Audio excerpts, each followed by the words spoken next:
राधे राधे भक्तों, आपका स्वागत है आपके अपने चैनल मनमोहन क्रिएशन में। आज मैं आपको बताऊंगी कि खर्म हमें राम नाम की महिमा क्या होती है। राधा नाम का हमें किस तरह जाप करना चाहिए। एक बार एक संत जी किसी गांव के निकट आश्रम पर भगवत की साप्ताहिक कथा कर रहे थे। तीसरे दिन के वृत्तांत में वह कथा करते हुए बताने लगे, अनेक प्रकार के लोग जो पाप करते हैं उन्हें अनेक प्रकार के नरकों में जाना पड़ता है, लेकिन एक उपाय है जिससे नरकों के द्वार से बचा जा सकता है। कोई एक बार सच्चे हृदय से राधा नाम पुकार ले तो वह नरकों में नहीं जाता है।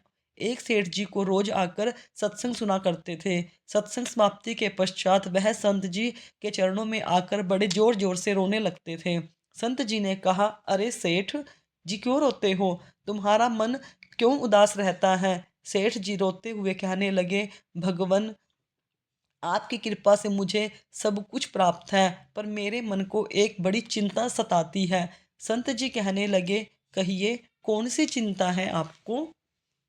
सेठ जी कहने लगे, आपने भागवत कथा में नरकों का वर्णन किया और वर्णन करते हुए बताया कि जीवों को अनेक पापों से नरकों की प्राप्ति होती है, लेकिन एक उपाय है जिसके द्वारा नरकों में जाने से बचा जा सकता है।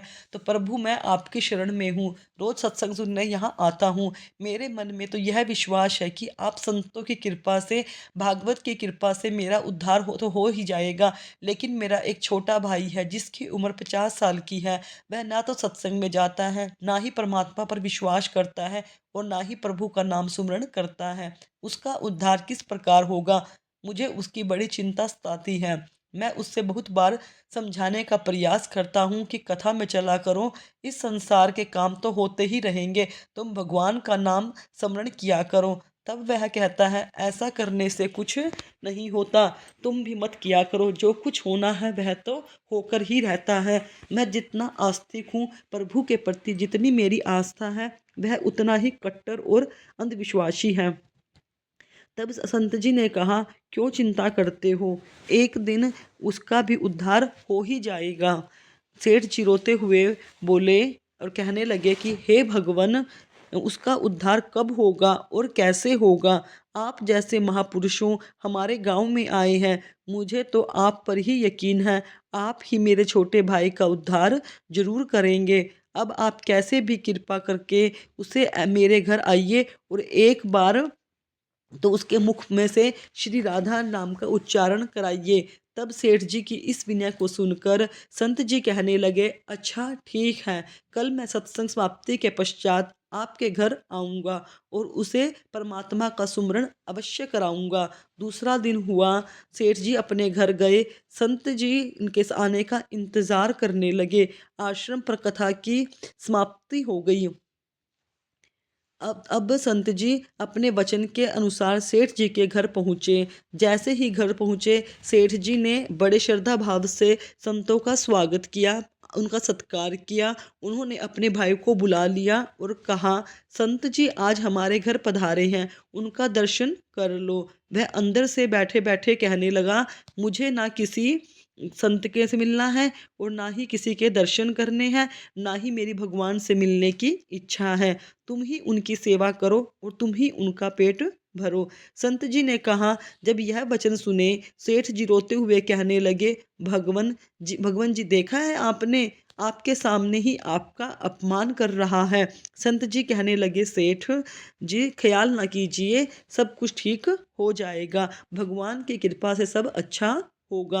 अब सेठ जी को दिलासा देते हुए संत जी पलंग से उतरे और उसके भाई के कक्ष में आ गए। उसके कंधों पर हाथ रखकर कहने लगे, और बताओ आज तक कितना कमाया। वह संत जी को इस प्रकार अपने नज़दीक देखकर कहने लगा, आप अपना हाथ मेरे कंधे से हटाओ। मैं ना संतों की बातों में आता हूँ, ना ही उन्हें मानता हूँ, ना ही मैं भगवान को मानता हूँ। लोग जितने आस्तिक होते हैं, मैं उतना ही नास्तिक हूँ। मैं कट्टर इंसान हूँ और कट्टर नास्तिक हूँ। मैं भगवान को नहीं मानने वाला हूँ। आप मेरे नज़दीक क्यों आए हैं। संत जी कहने लगे, मैं तो अपना काम करने आया हूँ। संतों का काम होता है लोगों का उद्धार करना। आज तुम्हारे उद्धार का कार्य मिला है तो अवश्य ही करके जाऊंगा। वह सेठ का भाई भी बड़ा जिद्दी था और कट्टर था।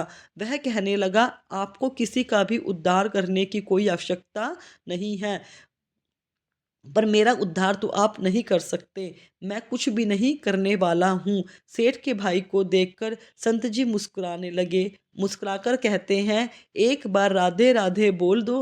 वह सेठ जी का भाई कहने लगा, मैं कुछ नहीं बोलूँगा, ना ही मैं कुछ कहूँगा और ना ही कुछ सुनूँगा। संत जी ने फिर कहा, राधे राधे बोल दो। वह कहने लगा, मैं नहीं बोलूँगा। फिर संत जी ने कहा, राधे राधे बोलो। वह कहने लगा, मैंने नहीं कहना है, मैं नहीं बोलूँगा, आप जितना मर्जी कह लो, मैं नहीं बोलूँगा। संत जी पुनः बोले कि पुनः सेठ जी के पास गए और कहने लगे, आप अब अपने मेरे ऊपर यह जिम्मा सौंपा है, अब मैं जैसा करूँगा आप बीच में नहीं आना। आप सारे परिवार वाले बाहर जाकर बैठ जाओ।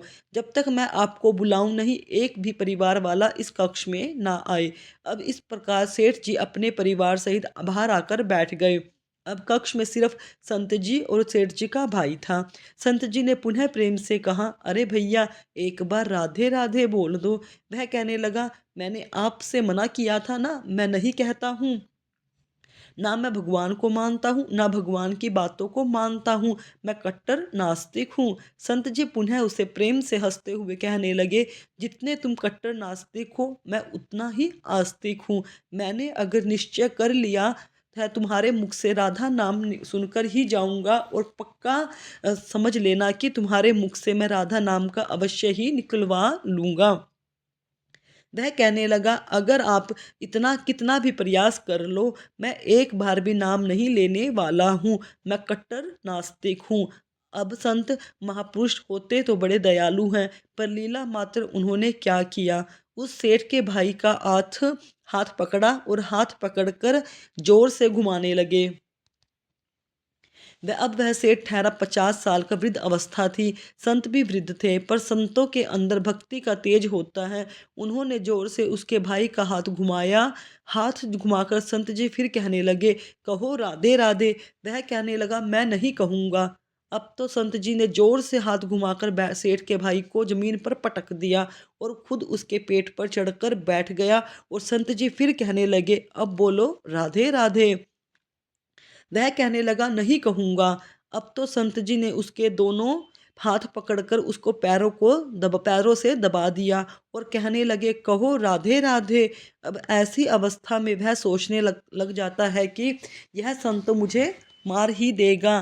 तब उसने बिना इच्छा के एक बार ऐसे ही कह दिया, राधे राधे। जैसे ही उसने राधे राधे कहा, संत जी ने उसके हाथ पैर खोल दिए, उसके बंधनों को छोड़कर बाहर आकर कहने लगे, सेठ जी, आपका कल्याण हो गया है, आपके भाई का भी कल्याण हो गया है। सेठ जी कहने लगे, अंदर से बहुत तेज आवाजें आ रही थी।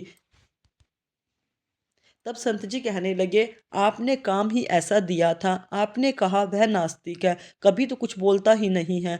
आज आपके भाई ने राधे राधे नाम का उच्चारण कर लिया है, इसका कल्याण हो गया। अब मैं जा रहा हूँ, कल मैं पुनः मेरी कथा है। अतः अब संत जी को अपने स्थान पर लौट आए। सेठ का भाई जमीन से उठकर अपने भाई से कहने लगा, यह कैसे संत हैं, मुझसे झगड़ा करने आ गए, मेरे ऊपर चढ़कर बैठ गए और कहने लगे, अगर राधे राधे का नाम उच्चारण नहीं करोगे तो मैं तुम्हारे ऊपर ऐसे बैठा रहूँगा। अब उसकी बातें सुन सेठ जी को तो हंसने ही लगे। हंसते हंसते उसका मन से भगवान का धन्यवाद करते हुए कहने लगे, हे प्रभु, आपके संत भी बड़े दयालु हैं, खुद कष्ट सहकर भी लोगों का कल्याण करते हैं। समय व्यतीत होता गया। मुश्किल से 5-6 महीने ही बीते थे। अचानक एक दिन छोटे भाई का देहांत हो गया। शरीर समाप्ति के पश्चात आत्मा शरीर से अलग हो गई और वह आत्मा ही ऊपर यमराज के पास जाकर सारे हिसाब किताब देती है। अब इस व्यक्ति का हिसाब किताब का खाता खोला गया। यमराज ने चित्रगुप्त से कहा, जो आज इंसान हमारे पास लाया गया है, इसका हिसाब क्या है। चित्रगुप्त कर्मों का हिसाब देखकर बताने लगा, हे भगवान, इसने अपने जीवन में कभी भी परमात्मा का नाम सुमरण नहीं किया है, सदा पाप ही पाप किए हैं, इसे तो नरक भेजा जाएगा। अब यमराज के आदेश अनुसार जैसे ही उसे नरक भेजा जा रहा था, तभी चित्रगुप्त ने कहा, भगवन एक बात और है। यमराज जी ने कहा, कौन सी बात है? चित्रगुप्त ने कहा, भगवन एक बार संतों के कहने पर इसने राधा नाम का उच्चारण किया था। अब एक बार राधा नाम का उच्चारण इसने किया है। यमराज ने दूतों से कहा, थोड़ी देर रुक जाइए, इसका हिसाब किताब किया जाएगा, इसके बाद ही इसे नरक में भेजा जाएगा।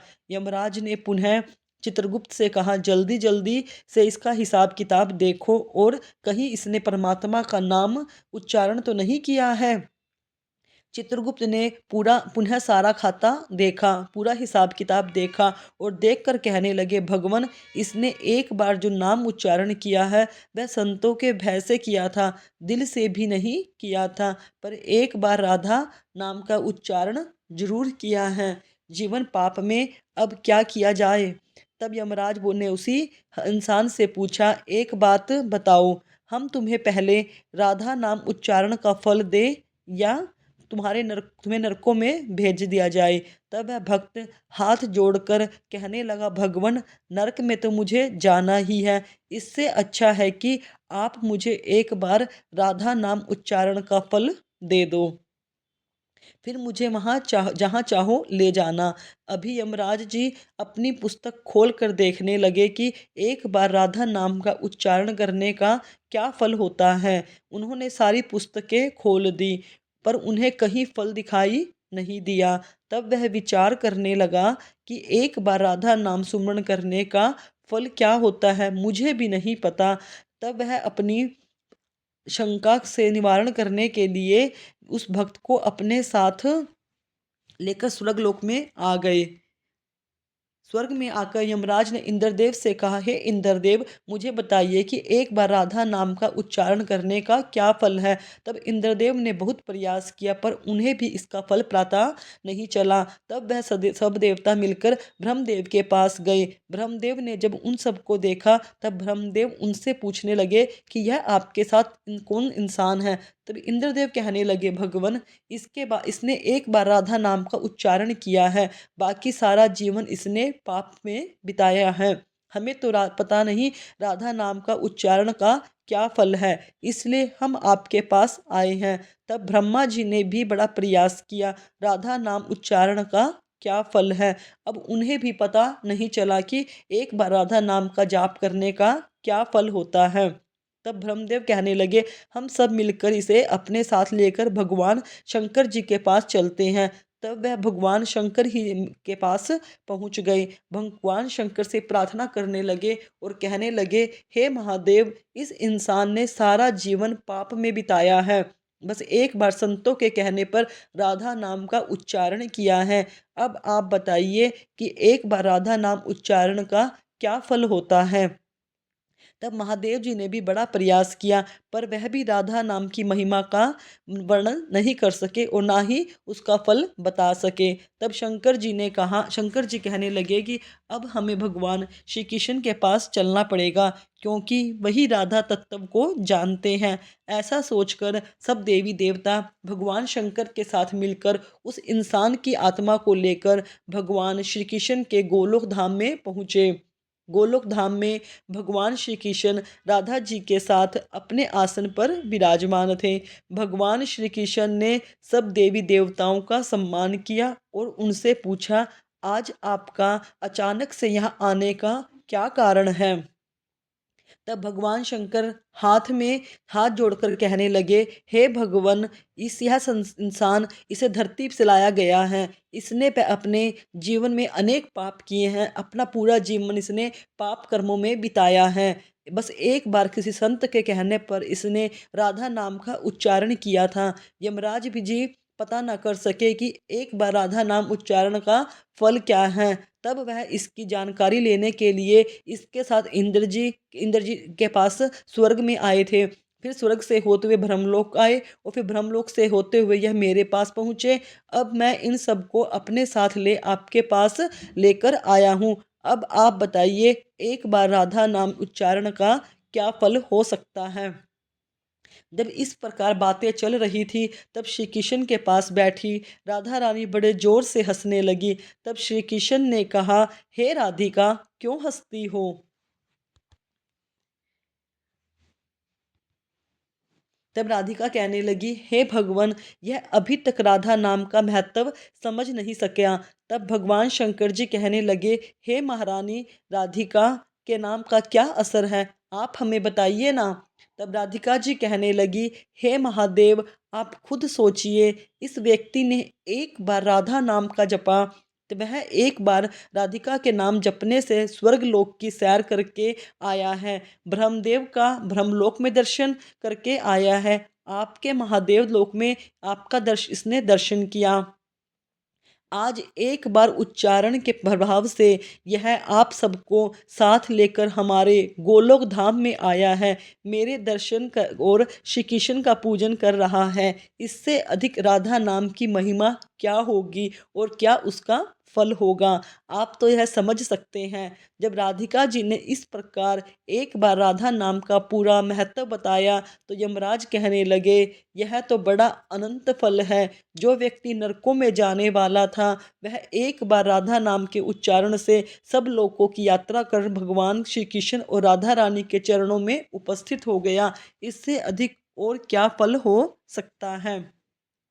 तभी फिर से यमराज कहने लगे, हे भगवान, क्या अब इसे नरकों में जाने की आवश्यकता नहीं है? तब श्री कृष्ण कहने लगे, हे धर्मराज, जिसने एक बार राधा रानी के चरणों का दर्शन कर लिया हो तो वह कभी नरक में नहीं जा सकता, वह तो जन्म मरण से चक्कर से छूट जाता है। तब वह भक्त जो वहां पर राधा रानी के दर्शन कर रहा था वह कहने लगा, हे महारानी, मैंने तो संतों के भय में आकर आपका राधा नाम का उच्चारण किया था, पर जो सच्चे हृदय से आपके राधा नाम का उच्चारण करते हैं उन्हें तो जीवन में कोई भय नहीं होगा, वह तो नरकों की यात्रा भी नहीं करेंगे कि नहीं, वह तो सीधा आपके चरणों में ही समा जाएंगे। तो इतना महत्व है एक बार राधा नाम के उच्चारण का। तो सच्चे हृदय से जो कोई एक बार इस प्रकार कह दे कि राधे राधे श्याम मिला दे, तो राधा नाम का उच्चारण करते ही परमात्मा का साक्षात दर्शन हो जाता है। कैसी लगी भक्तों आपको वीडियो? अगर आपको मेरी वीडियो पसंद आई हो तो मेरे चैनल को सब्सक्राइब करें, वीडियो को लाइक करें, कमेंट में राधे राधे लिखें। बोलो जय श्री राधे भक्तों, धन्यवाद।